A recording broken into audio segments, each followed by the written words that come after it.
नमस्कार मित्रांनो, तर आज आपण आलो आहे शेतामध्ये. भरपूर पाऊस झाल्यामुळे आपल्या पिकांचे मोठे नुकसान झालं आहे, ते बघण्यासाठी आलो आहे. तर चला बघूया. हे बघू शकता, आपला हा घेवडा आहे, या पूर्णपणे पाण्याखाली गेलेला आहे. ह्याच्यात काही राहिलं नसेल, पूर्णपणे ह्या रानात तळ्याचं रूप आलेलं आहे. त्यामुळे काय झाले, पाण्यामुळे हा घेवडा पूर्ण नासून गेलेला आहे. तर आपण आलेलो आहे आपल्या ज्या ओढ्यापलीकडे जे रान आहे, तिथं आपण ऊस रोपण लागण केली आहे, ती पाहण्यासाठी आलो आहे. तर हे बघू शकता तुम्ही की या रानातील पाणी बाहेर काढण्यासाठी आपण JCBने एक मोठी नाळ पाडली आहे. या नाळ्यामधून आपण रिटर्न ओढ्यामध्ये पाणी सोडलं आहे. तर हे कंटिन्युअसली पाणी हे रिटर्न जात आहे. यामुळे आपल्या शेतातील पण पाणी कमी होते रानातलं. तर बघू शकता, जेवढी 10ची मोटर चालते तेवढं आपलं कंटिन्युअसली पाणी आहे रिटर्न ओढ्यामध्ये चाललं आहे.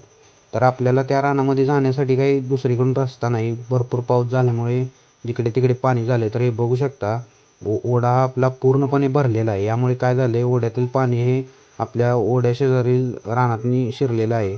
तर चला बघूया आपण ते ओढ्यापलीकडील आपली जी ऊस रोपण लागण केली त्याची तर काय अवस्था आहे. तर चला आपण तिथे जाऊन बघता काय अवस्था आहे त्याची.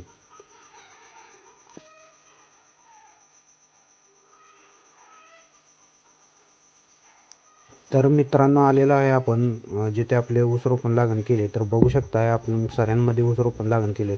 तर सऱ्या ह्या पूर्णपणे अशा पाण्याने भरल्या गेलेल्या आहेत. मित्रांनो, तुम्ही बघू शकता ही आपला ओढा आहे.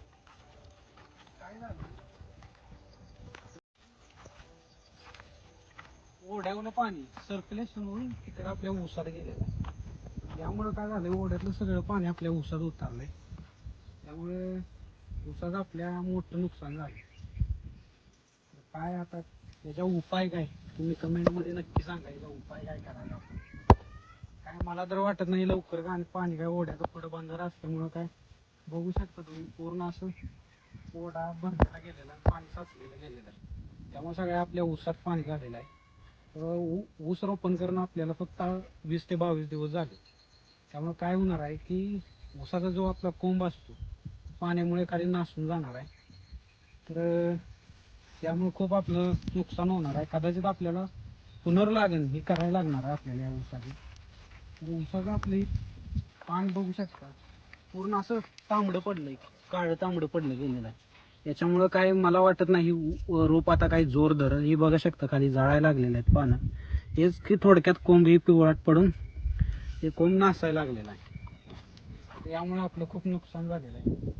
तर बघू आता काय होतंय, काय पाऊस कधी बंद होतोय, पाण्याचा कधी निचारा होतोय वावरातून, कधी आटतंय पाणी, कसा ऊस येतोय, ऊसाचा रोप येतोय. नाहीतर आपल्याला तर काय पुन्हा लागण करायला लागणार आहे आपल्याला या वावराची. तर चला, तर मित्रांनो बघू शकता आपण इथं पाणी साचलं एवढं, म्हणजे इथं पाणी एवढं साचलं नाही. त्यामुळे कसं इकडची रोपं बघू शकता आपण, अजून ताजी चौथवी आहे, जी रोपात जोर आहे. तुम्ही तिकडची रोपं अशी बघू शकता, तिकडे पाणी साचलं, तिकडे काय नाही राहिलं, सगळं असं जळून गेल्यासारखं झालं, पिवळ्यात पडलं. चला बघूया.